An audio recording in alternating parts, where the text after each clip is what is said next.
네, 총리님.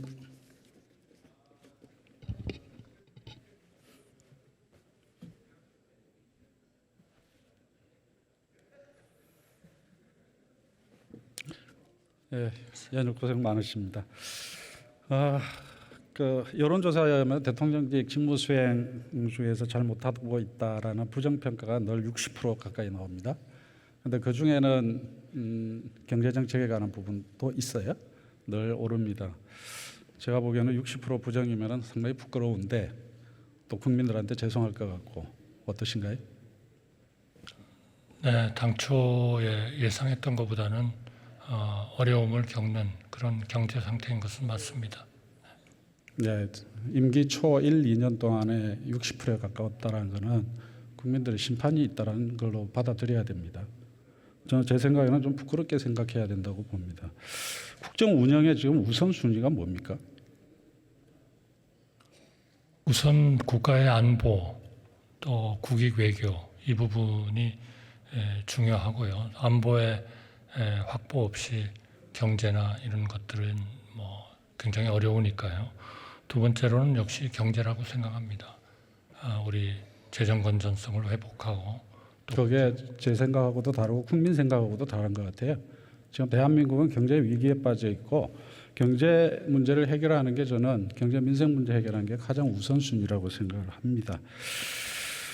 그러다 보니까는 여러 가지 혼란이 일어나고 있어요. 그러니까 대통령께서 오히려 국민들을 분열시키는 발언들을 너무 많이 하십니다. 지금 국민들을 경제 위기 극복을 위해서 온 힘을 모아야 될 때에 대통령께서 국민을 분열시키고 심지어 독립운동가까지도 갈라치기를 하고 있는 이런 상황이 저는 벌어지고 있다고 생각하거든요.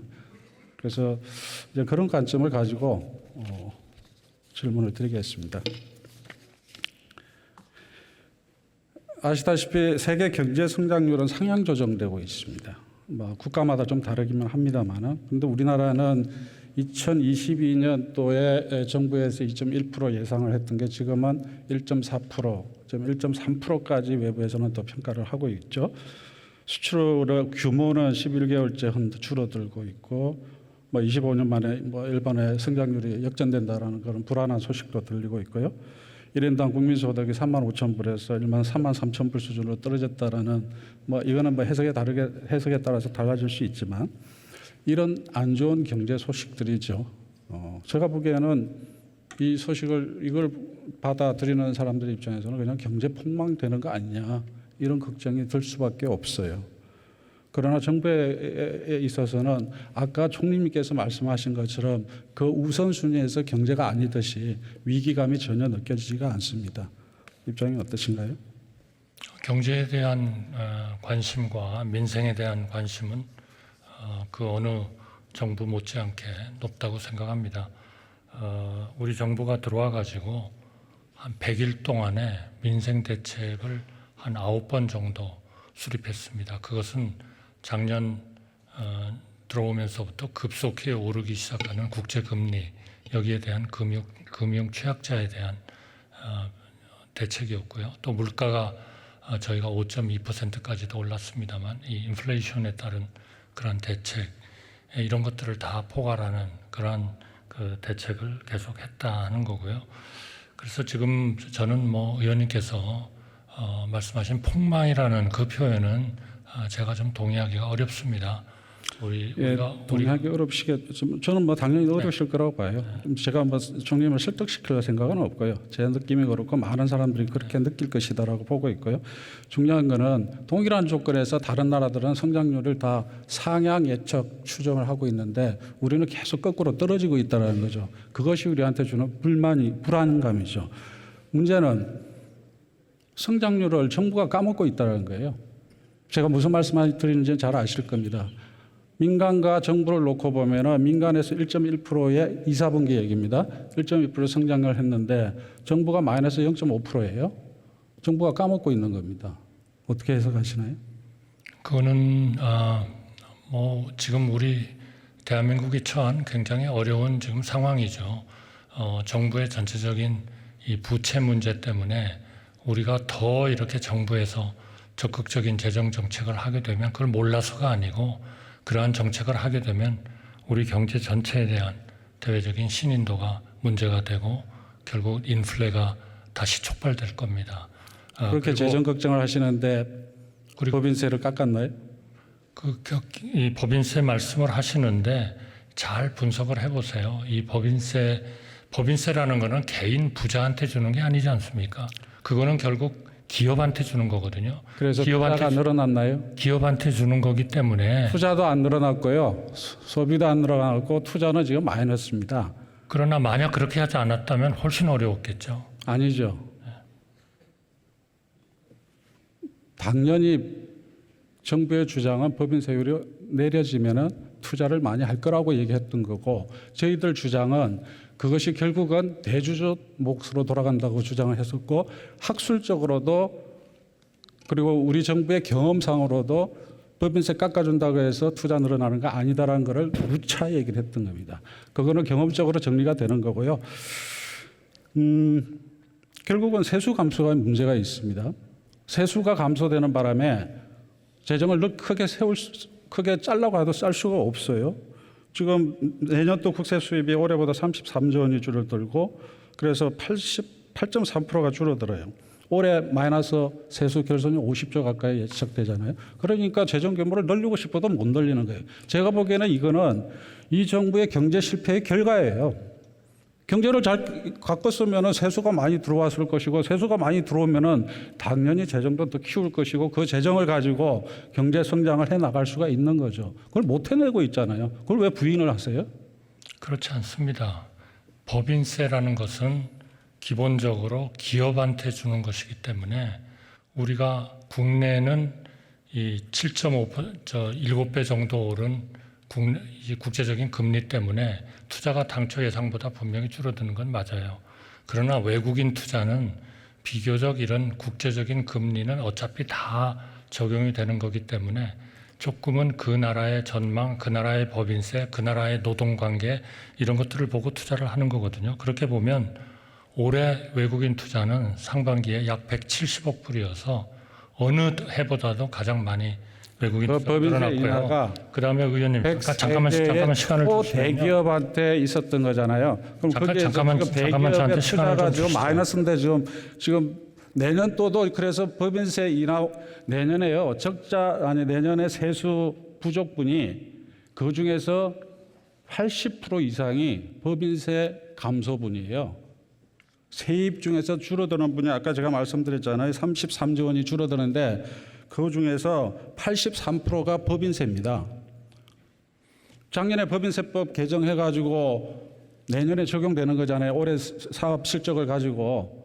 지금 정부조차도 그 법인세가 덜 들어올 거라고 예측을 하고 있잖아요. 의원님, 그게 작년에 1% 내린 법인세 때문에 지금 세수 적자가 다 나는 건 아니죠. 저희가 계산한 바에 의하면 제가 얘기 드리고 싶은 거는 뭐냐면은 이런 거잖아요. 재정의 역할이라는 게 경기 조절 기능이 있다면 인정하시죠? 네. 그러면 그 재정이 제 역할을 하려면 두 가지 방식으로 해결되잖아요. 하나는 부채를 가져오는 방식이 있고, 하나는 경제를 그러니까 세금을 더 많이 걷어가지고 그 돈으로 하는 방법이 있잖아요. 그러니까 바이든이 정부 초기에 법인세를 28%로 올려가지고 미래 전략 산업에 투자하려고 계획을 했던 건데 그게 안 되니까는 결국은 부채 상한을 올리려고 그랬는데 의회하고 충돌이 생겨가지고 잘 안 됐잖아요. 그 두 가지 길 중에 어느 걸 택하느냐의 문제거든요. 우리가 어차피 지금 재정 건전성 얘기하시고 그 다음에 국가 부채 문제를 걱정하시면은 재정 규모를 더 늘려야 되잖아요. 그럼 세금을 깎아주면 안 되죠. 그 세금을 예를 들어서 가난한 분들을 위해서 깎아주는 거는 이해가 되지만은 잘 나가는 초부자 기업들을 위해서 세금을 깎아줘가지고 재정 여력을 약화시키는 그런 어리석은 짓을 왜 하냔 말이에요. 저한테 좀 답변할 시간을 좀 주시죠. 얘기하세요. 우선 지금 지금 말씀하신 대로 세수가 이런 그 세금의 감면 때문에 일어났다 하는 것에 대해서 저희가 2022년 세법 개정의 세수 효과가 어디에 귀착되느냐 하는 것을 조사를 했습니다. 13조 6천억이 됐는데요. 개인에 대해서 3조 5천억이 세수 효과가 났습니다. 거기에 서민 중산층이 2조 3천억이고요. 고소득층은 1조 2천억입니다.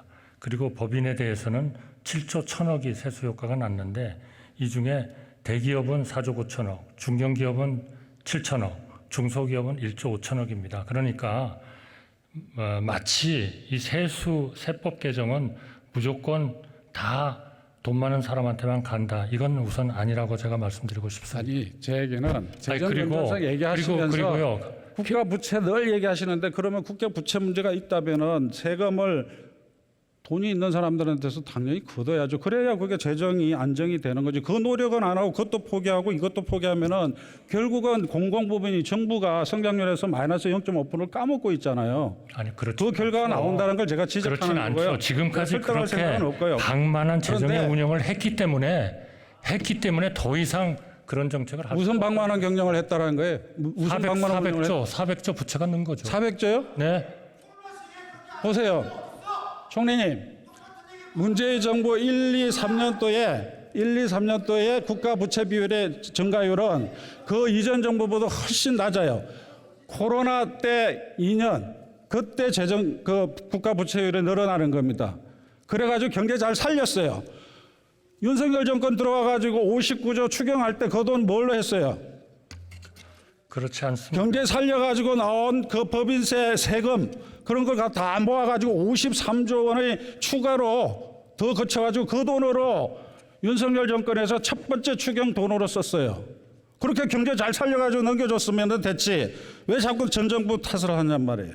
다시 아니면 그다음에 제가 평가를 또 하는 말씀드릴게요. 제 질문이에요. 겁니다. 코로나 때요. 그렇지 않습니다. 코로나 때 전 세계가 세계 대공황이 올 거라고 그랬어요. 그때 다른 나라들이 마이너스 4% 경제 성장을 할 때 대한민국은 마이너스 0.7%였어요. 그리고 4% 경제 성장하고 2.9% 6%까지 간 거예요. 그렇게 경제 잘 살렸으면 됐지. 그걸 왜 자기네들 못하는 걸 왜 전 정부 탓을 하냔 말이에요. 그래서 대한민국 대통령이 2020년, 2021년에 G7 회의에 코로나를 세계에서 가장 잘 대응한 나라 그리고 코로나 이후를 가장 대비를 잘한 나라 해가지고 G7에서 2년 연속 초청을 받아서 세계가 그 경험을 공유하자 해서 초청을 받아갔던 겁니다. 그걸 인정하시고요. 지금 의원님께서는 그래서 너무 일방적으로 말씀하시는 거예요. 총리님이 일방적으로 얘기하시니까 제가 아닙니다. 말씀드린 거예요. 아니 말씀을 들어보세요. 말씀을 들어보세요. 정확하게 얘기하면요. 말씀을 들어보세요. 총리님이 일방적으로 얘기하시잖아요. 의원님이 일방적으로 하시는 거죠. 여태까지 일방적으로 얘기하셨잖아요. 이제 제가 말씀을 할 기회를 주셔야 될 거 아닙니까?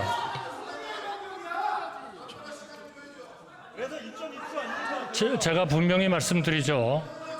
2019년부터 2022년까지 재정 지출이 증가한 비율을 보면 2020년에는 우리가 오히려 조금 지출이 적었습니다. 미국이 더 많았어요. 그러나 19년부터 22년까지 합치면 지난 몇 년 동안의 세출의 증가가 가장 많았어요. 그러니까 많았으니까 잘 됐다? 문제가 없어야 잘 되는 거 아닙니까? 재정의 건전성이 심대하게 타격을 받아가지고 재정의 건전성이 심대하게 타격을 받아가지고 400조가 늘어가지고 GDP 대비 비율이 50%가 돼가지고 국제사회가 경고를 하는 것이 잘 된 겁니까? 총리님. 그것은 너무 일방적인 얘기입니다. 숫자를 가지고 얘기하세요. 숫자를 가지고. 제가 숫자를 가지고 말씀드렸고요. 잠깐만요. 그래서요, 총리님. 그래서 제가 지금 숫자로 가지고 말씀드렸으니까 그걸 참고해 보시고요. 이게 경제 실패로 인해 가지고 세금이 안 거쳐 적어요. 그런데 부채 내기는 싫어. 그런데 정부 때문에 경제 성장률은 떨어져. 이러지도 저라도 못하니까 지금 분식회계하고 있어요. 뭐냐? 한국은행에서 일시차입금 계속 가져오잖아요. 내년도에 그 일시차입금에 따르는 이자를 내년에 3,492억 원을 편성을 했어요. 있을 수 있는 일이에요. 왜냐하면 세금이 없으니까 돈이 안 들어오니까 당연히 빨리빨리 집행을 해야 되니 이거는 또 국민들을 한국은행에서 돈을 빌릴 수밖에 없어. 통계입니다. 그런데 더 문제는 뭔지 알아세요? 국회를 국민들을 통폐시키는 거예요. 잠시만요. 제 얘기 들으세요. 정태호 의원님 잠시만요. 지금 의원님들께서 너무 말씀하셔서 질문도 안 들리고 답변도 안 들립니다. 그리고 총리께서는 우리 의원이 질의하시면 질의 다 끝난 다음에 답변하셔야지, 지금 의원이 질의를 하시는데 답변하니까 질의 내용이 안 들립니다.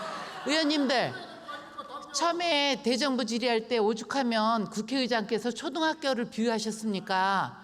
우리 지금 이 국회 생방송이 되고 있으니까 의원님들께서 다 의견이 있으셔도 질의의원 다 들으시고 답변 좀 들어주셨으면 좋겠습니다. 질의하십시오. 그래서 어떻게 분식 해결을 하냐면요. 외평채 기금이 있어요. 그거를 공자기금으로 가져옵니다. 그 외평채 기금은 외환 관리를 위해서 쓰는 돈이에요. 국가 부채 비율을 안 늘리려고 거기서 돈 가져와가지고 공자기금으로 가져가지고 세탁해가지고 그걸 정부 일반 회계로 가져와가지고 그걸 쓰려고 그러잖아요. 그런 게 분식입니다. 대통령이 얘기하는 분식이라는 게 이런 게 분식이에요. 의원님, 그것도 굉장히 이렇게 했을 경우에는 외자 관리에 문제가 생길 수도 있어요. 말씀을 드릴까요? 네. 우선 지금 의원님께서 말씀하신 분식이라는 표현은 전혀 맞지 않는 얘기입니다. 어느 재정도 연간 운영을 위해서 돈이 필요하면 한은에서 꾸고 또 세금이 들어오면 갚는 거예요. 지금 말씀하신 대로 그게 일시차익금이죠. 세수는 분명히 외평채에서 부족합니다. 가져오는 경우는 아니, 다르죠. 제가 답변을 하니까 조금만 들어주세요. 그러니까 아니에요. 이 시간은 들어가지도 않지 않습니까? 왜 설명을? 자, 그렇게 보면 세수가 부족한 거를 그러면은 어떻게 할 거냐? 그거는 재정으로서는 당연히 어떤 조치를 해야죠. 그러면은 여유가 있는 데에서 당장 필요하지 않은 데서 이거를 서로 간에 대차를 하는 거는 당연한 겁니다. 그러면 지금 외평기금을 말씀하셨는데 또 우리의 외환시장에 대한 혹시 개입이 어려워지지 않느냐 하셨는데 외환시장의 개입을 외평채만 합니까? 제일 중요한 거는 한국은행이 정부하고 같이 그러한 필요한 외환의 문제가 있으면 같이 개입을 해서 하는 겁니다. 그러니까 정부의 기금의 여유가 있으면 세금이 많이 거쳤으면 좋겠죠. 저는 그 세금이 완전히 법인세 인하 때문에 생겼다. 물론 법인세가 경제가 안 좋으니까 많이 세수가 결손이 나는 건 맞아요. 그러나 만약에 그렇게 어려운데 법인세도 인하를 안 했다면 더 어려워졌을 거 아닙니까? 어째서 세금을 많이 걷어서 계속 재정에 지출만 하라는 겁니까? 그거는 대외적으로 받아들이지 않는데 우리가 일방적으로 우리 부채를 일방적으로 늘리면 결국 그거는 우리 신인도 저하, 우리 기업들의 차입 코스트의 증가 이런 거는 나타나는 거 아니에요. 그건 서민이 힘들어지는 겁니다. 총리님, 기금을 관리하는 사람들이 지금 뭐라고 얘기하는지 알아요? 정부에서 다 가져가는 바람에 기금 운영이 어렵다고 그럽니다. 참고하십시오. 제가 분식회가 얘기한 거는요. 대통령이 문재인 정부를 분식회가 했다고 얘기했기 때문에 말씀드리는 거예요. 대통령의 말 한마디가 이렇게 갈등을 불러일으킬 수도 있습니다. R&D 예산 말씀드릴게요. 대통령이 6월 28일 재정전략회의에서 한마디 하면서 R&D 예산이 다 깎여버렸어요. 31조 원 올해 23년 31조 원이 25.9조 원으로 깎였습니다. 대통령 한마디로 이렇게 막 무너져도 되는 건가요?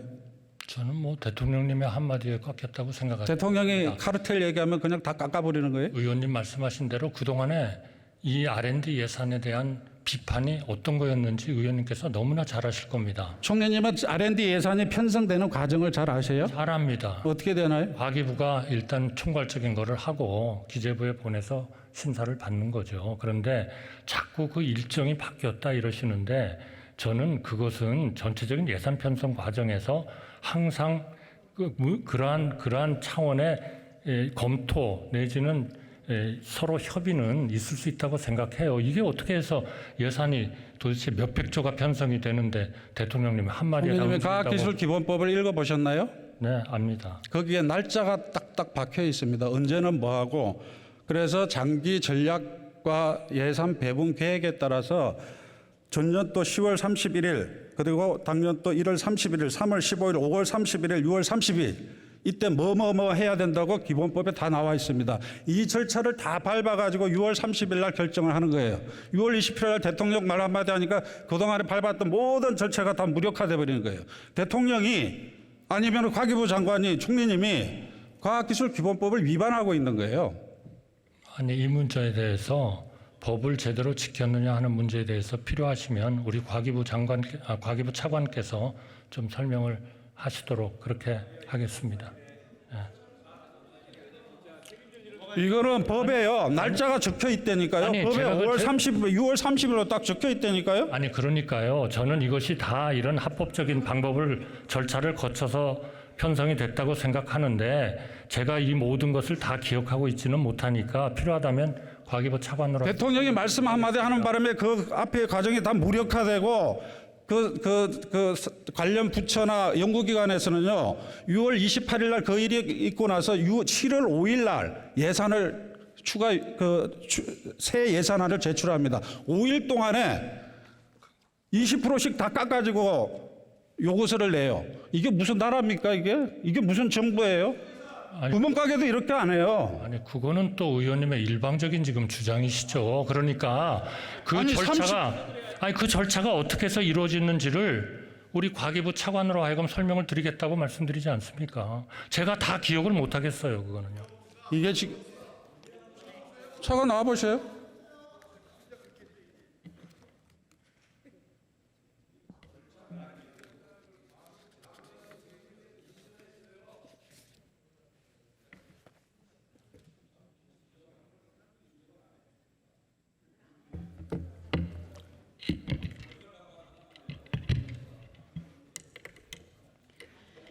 예, 설명해 보세요. 예, 먼저 과기부 차관으로서 부처에서 대통령께서 지시하신 내용을 제때 이행하지 못한 것에 대해서 사과드립니다. 뭐야? 말씀드리겠습니다. 절차가 대통령의 한마디로 R&D 예산이 갑자기 깎였다고 말씀하시는데 사실은 그렇지 않습니다. 저희가 이미 작년도 11월 30일 날 국가과학기술 원로와의 오찬이 있었습니다.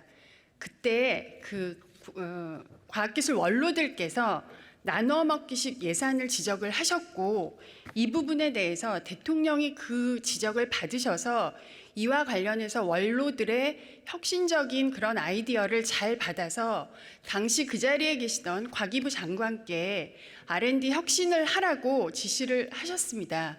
그런데 이 부분에 대해서 여러 가지 여건에 내부적으로 과기부 부처 내에서 사실은 논의를 계속 해왔지만 장관님이 못하신 게 아니고요. 계속 논의를 했지만 이거에 대해서 빠르게 이야기를 하지 못했고 그 이후에도 이거는 원로들의 말씀이셨고 그다음에 그 새해 올해 들어서 1월 24일 날 과학기술 영 리더와의 대화에서 또 똑같은 이야기가 있었습니다. 그래서 사실은 오랫동안 이야기를 들어왔고 또 이와 관련해서 내부적인 논의를 알겠습니다. 거쳤으나 저희가 빨리 부처에서 조치를 하지 못했습니다. 네. 그리고 그 일처의 그 과정에 대해서 6월 30일까지 하는 거는 법적에 있으나 이전에도 7월 달 넘겨서 사실은 예산으로 보낸 적이 있습니다. 그래서 법을 위반했다 안 했다는 법적으로 저희가 판단할 문제지만 이전에도 그런 일은 계속되어 왔다는 것을 다시 한번 말씀드립니다. 하여튼 잘못했네요. 잘못했고 그러나 5일 만에 그 중요한 과기 예산을 20% 깎아가지고 다시 짰다라는 게 참 신기합니다.